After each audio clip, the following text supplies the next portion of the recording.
Binafsi nimeipokea kwa furaha kubwa sana taarifa nyeti ya mabadiliko ya mchezo kutoka tarehe 15 hadi tarehe 25. Na hii ni kutokana na namna ambavyo mwenendo ndani ya bodi ya ligi pamoja na TFF. Ukitazama mwenendo msimu huu namna ambavyo ulivyo, kwa mtu wa mpira ambaye anafuata sheria na kanuni, utakuja kufahamu kabisa kwamba msimu huu shirikisho la soka Tanzania TFF pamoja na bodi ya ligi kwa asilimia kubwa limeukosea mpira. Why? Maamuzi ya waamuzi kwenye baadhi ya mechi, alafu viongozi wanakuja kusema wanaridhishwa na mwenendo wa waamuzi. Hapana. Mpira hauchezi chumbani kwako. Kila mmoja anaona. Sawa Kwa katika hili ambalo limekuja kutokea leo, kwanza taarifa hii, kitendo cha jambo hili kufika kwa mkuu wa nchi, kufika kwa mkuu wa nchi,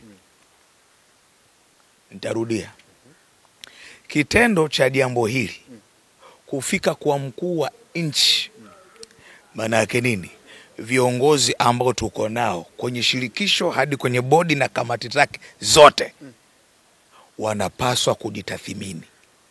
Tena ikiwezekana hadi kufikia tarehe 25, mmoja ameshadondosha alama, ameshadondosha kiti kaondoka, kwa sababu hawadeserve. Rais ana majukumu mengi sana nchini. Hataki kuja kusovu mambo haya wakati kuna sheria na kanuni ambazo tumejiwekea. Unalipata vizuri? Kitendo cha jambo hili kufika kule juu, viongozi wetu ambao tuko nao, kwa sababu wameshindwa kufuata sheria na kanuni, wajitathmini, na ikiwezekana mmoja baada ya mwingine aanze kuachia ngazi, ima ni kwenye TFF au kwenye bodi ya ligi. Tunazungumza ule ukweli. Kanuni ziko wazi. Hakuna mahali popote pameandika usipofanya mazoezi, si ndio? Wakati wa sababu za msingi hazipo usije kiwanjani. Sio kweli. Na ndio maana mpaka leo hii taarifa ya uchunguzi imeota mbawa. Wakadanganya wa Tanzania kwamba kuna uchunguzi. Aya, uko wapi? Mechi ile imekwenda kuahirishwa. Nani kapata matatizo kwa Simba? Hakuna. Maana yake nini? Ni mambo ya kihuni. Ni mambo ya kihuni. Kwa hiyo kauli yangu mimi ni moja tu, kwa hekima na busara, jambo kwenda kule juu, hawa wajitathmini, kila mmoja aanze kuondoka anavyotaka, yaondoke haraka sana. Haiwezekani. Sheria na kanuni zipo. Ili jambo la kwenda kule juu, mna viongozi wa aina gani? Yaani sawa na leo mkuu wa mkoa, mkuu wa wilaya, sijui dasi, wananchi wanapata matatizo huko, eti mpaka amfikie rais. Mnafanya kazi gani huko chini? Nini maana nyie kuteuliwa? Haya, leo hii kwetu kwenye shirikisho jambo linakwenda mpaka kule juu. Sawa? Hii ni aibu katika soka la Tanzania. Kwa mimi niseme tu kwamba rasmi natangaza tangazo la taifa lililoshiba kwa herufi kubwa. Young Africans ni lidude likubwa mno. Dude kubwa mno. Gusa unase. Hapo nimegundua kwamba Young Africans ni lidude likubwa mno kwenye mpira wa nchi. Ni lidude likubwa mno. Kwa sababu Yanga sio kwamba walikuwa wanataka upendeleo. Yanga walikuwa wanataka haki itendeke. Timu ambayo imevunja kanuni na sheria iadhibiwe. Sasa kwa sababu mlishazoeana kubebana huko ovyo, Yanga wakashikilia bomba. Hapa Yanga imeipambania Simba, hapa Yanga imeipambania Azam, na timu zote na viongozi wote wa vilabu ambao walikuwa ni wanafiki wakati jambo hili Yanga walikuwa wanalishupalia kuukomboa mpira wetu. Waache unafiki chuma, nawaambia viongozi wote wa vilabu. Simba na Yanga wana jambo hili, bodi ya ligi wamekaa kimya, alafu wanatokea baadhi ya viongozi wengine kuleta unafiki ambao hauna maana yake. Kwa wapi? Yanga ni lidude likubwa sana. Gusa unase, lidude likubwa sana. Kubwa mno. Rasmi nimejua hawa kweli walikuwa ni wapigania uhuru. Hawa walikuwa ni wapigania uhuru wa nchi hii. Si unaona haya mambo? Si unaona haya mambo? Kwa sababu hata mkuu wa nchi akaangalia, okay sawa, kanuni nileteni kanuni hapa. Zinasemaje? Baada kucheki zile kanuni akajua Mungu wangu, kumbe ndio kuna matatizo haya. Haya tunafanyaje hapa sasa? Maana hapa rais hajaingilia ila akawasikiliza. Kwa hiyo inakuwaje? Baada kufika kule ngoma ikawa ni aibu sasa. Unakuja kuona sababu za timu kutokuja uwanjani hazina mashiko. Bodi ya ligi na kamati ya usimamizi na uendeshaji haijachukua maamuzi yoyote. Inataka kuleta favoritism ambayo haina msingi. Tunafanyaje? Ukiangalia maandalizi dabi ni tarehe 15 Jumapili. Sikilizeni, maandalizi inabidi yafanyike hapa.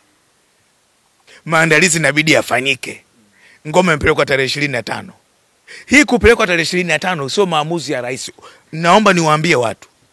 Rais hajasema mechi tarehe 25. Hajasema popote. Maana yake tunajuana vichwa vyetu. Sawa?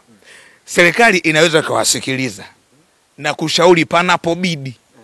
Lakini hadi hapa tulipofikia, shirikisho na bodi ya ligi na kamati zake wametia aibu soka la Tanzania. Huo ndio ukweli. Ima watake au wanataka.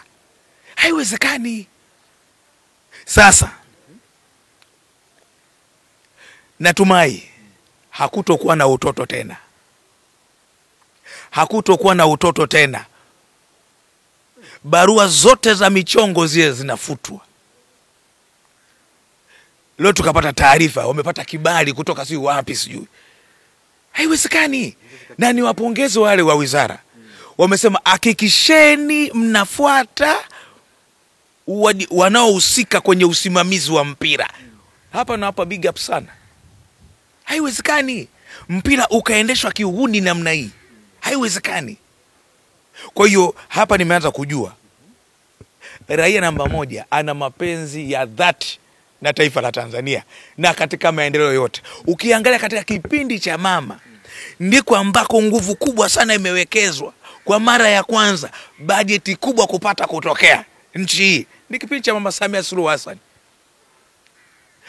TFF na bodi ya ligi na kamati zake walikuwa wanataka kulazimisha timu inayojengwa ichukue ubingwa kwa timu ambayo ishajengeka miaka 3. Huo ni uongo.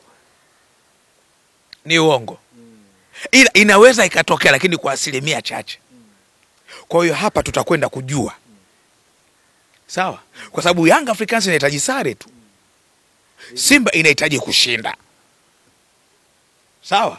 Kwa mimi matumaini yangu tarehe 25 ni moja kati ya mechi nzuri sana. Ambayo siwezi nikasema moja kwa moja sifanye nafungwa. Tunasubiri mechi. Na hii mechi nitakopa Benjamin Mkapa VIP juu pale. Nitakuepo juu pale. Ili nione nani anapigwa kama ngoma. Nione hiyo mechi. Ndio. Tarehe 25 niko off. Niko free kabisa, sisafiri popote. Tarehe 25 sisafiri popote. Hii nitakuepo na super coach Zuberi George Mkaraboko. Tarehe 25 Kwa kauli yao Simba kwamba ikipangwa tarehe nyingine hawatocheza. Hii inaweza kaendelea au nani kasema? Humsikii mtu yoyote kusema hiyo kauli. Simba imewakilishwa na mheshimiwa Shangazi, mjumbe wa bodi. Simba imewakilishwa na mwenyekiti wa zamani mstaafu Hassan Dalali. Simba imewakilishwa na Hassan Hasano na wengine, na mwenyekiti rafiki yangu vibaya mno, rafiki yangu Murutaza Mangungu. Na hata leo nimeongea naye. Murutaza Mangungu ni mtu wa maana sana. Mangungu ninavyomjua mimi hawezi kukubali baadhi ya wanachama wa Simba waseme hii game hatucheze. Mangungu ni mwadilifu, hawezi kusema. Mangungu hawezi kusema. Mangungu amefika Ikulu. Haiwezekani. Mangungu mimi namjua. Tena Mangungu atakuwa mstari wa mbele, matumaini yangu. Atakuwa mstari wa mbele kupiga wale wote ambao wanasema mechi hawacheze. Unaanzaje kusema wewe hiyo mechi? Maana yako unamtia mwenyekiti wako. Mangungu mimi namjua. Mangungu mwadilifu sana. Ninaamini hii ataisimamia vizuri. Mangungu hii ataisimamia. Hana shida. Hii mechi inachezwa kama kawaida. Mangungu ni mwadilifu. Ni mwadilifu. Mheshimiwa Shangazi hawezi kuniangusha. Lakini wacha tusubiri yale ambayo matakwa ambayo Young Africans wanayataka. Tutaanza kusikia moja baada ya mwingine. Bwana kaanguka huko, Okota. Tutasikia muda sio mrefu. Ni swala muda umeshindwa kutafsiri sheria na kanuni. Unataka kutuletea utani hapa? Kiko wapi? Sasa natangaza rasmi chuma cha Mjerumani ni kimoja Tanzania. Njoo na hoja zako wewe. Njoo na hoja zako. Mechi tarehe 25. Goma tunanyang'anya pointi. Hii ukigoma Yanga bingwa. Nisikilize. Simba wakitema walete utani kwenye hii mechi. Eti tunagoma. Hii mechi tunagoma. Yanga bingwa. Tena tangaza ubingwa yuko Evic Town. Yanga bingwa. Sasa kumbe nini? Yaani Simba ita utani hapa. Hii mechi ubingwa nitawakabidhi Yanga mwenyewe. Mwenyewe Yanga Afrika. Leta timu uwanjani, acha mambo ya kitoto. Uenda mtazamo unaweza kawa umebadilika kwa sasa hivi wakizania kwamba lazima timu itaingia uwanjani na uende ikawa pressure kubwa sana kukutana na tarehe 25. Of course Simba ni timu nzuri. Yanga pia ni timu nzuri. Mimi ninachoweza kukisema pressure lazima iwepo kwa sababu hii ni dabi. Maandalizi ya dabi tofauti na mechi za kawaida. Unaelewa vizuri? Dabi inaweza ikamfanya mchezaji ambaye hukumtegemea akawaka. Dabi inaweza katokea mchezaji ambaye unamtegemea akakufelisha vibaya. Kwa maana yake ni utulivu wa pande zote mbili. Lakini quality pia inaweza ikaamua kwenye hii dabi. Narudia tena. Tuombe. Pacome asifanye hivi. Akifanya hivi. Haya, subiri muone hapa. Zuzwa akifanya hivi. Na hakuna kitu kibaya dabi tarehe 25. Chama yupo. Chama anataka mechi sana. Wanasema Ziki sasa hivi hayupo haogopi. Kwani mechi ile ya tarehe 8 Aziz alikuwa kwenye listi?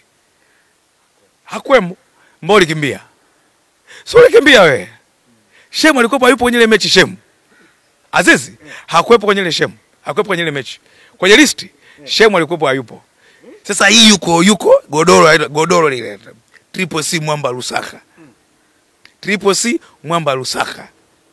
Speed yake ipo kwenye miguu, yani ile kuachia mpira on time. Kuna homa ya jiji inaitwa Pacome Zuzwa. Profesa ya boli. Afrika kitu kibaya. Bora hii mechi ingechezwa tarehe 8. Yaani kitu kibaya Yanga wote wazima. Yanga wote wazima, wote. Sasa wewe kama Simba mumia mpanzo ufi kuna kazi. Kibu tuombe dua aamke vizuri. Akishikwa na sasa hivi hamna kitu. Akishikwa vizuri Kibu Dennis Mkandaji. Unaelewa vizuri. Kwa hiyo ni dabi ambayo naiona mimi. Hii ni dabi ambayo naiona mimi. Simba akiamka vizuri. Kwa sababu Yanga inabidi iheshimu Simba. Simba inabidi iheshimu Yanga Afrika. Huo ndio kweli. Wakifunguka vizuri wameshikilia bomba kabisa. Kila kitu kimekaa hivi. Mechi itakuwa tamu sana. Lakini vinginevyo ni mechi ambayo ukichukua kwenye makaratasi unaona kabisa Yanga anakwenda kushinda kulingana na rekodi yake ambayo waliokuwa nayo Yanga Afrika. Lakini kiuhalisia Simba. Unajua Simba kukimbia hii mechi ni kutokana rekodi walizokuwa nazo za kutoifunga Yanga. Na Yanga Africans imekuwa ikijipigia tu Simba. Imejipigia mara 4 mfululizo kama unakumbuka. Imejipigia tu kelebu mara 4 mfululizo, makofi kushoto kulia. Kwa hii inabidi tuone. Maana Simba kushinda ndo story. Lakini Yanga Africans kushinda ni muendelezo wa story. Lakini Simba kushinda hii mechi kwao ni mafanikio makubwa. Na hii mechi inakwenda kutoa au kudisplay bingwa wa msimu huu.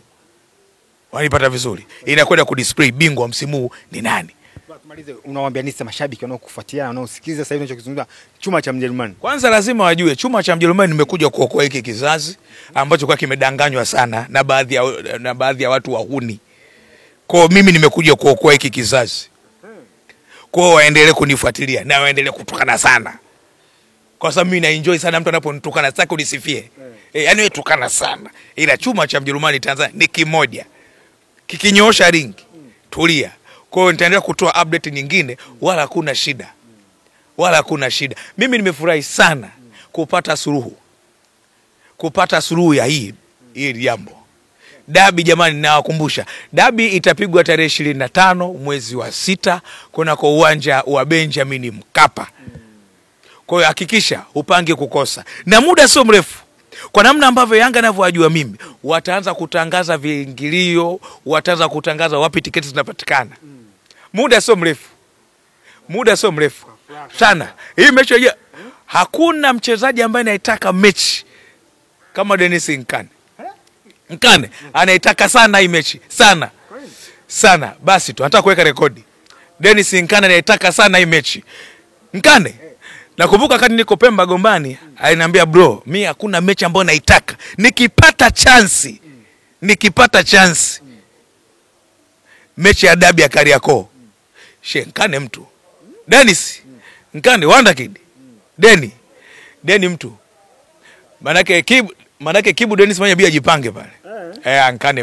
Nkane mtu. Bwana chuma cha mzee, mimi nikushukuru sana bwana. Assalamu alaikum.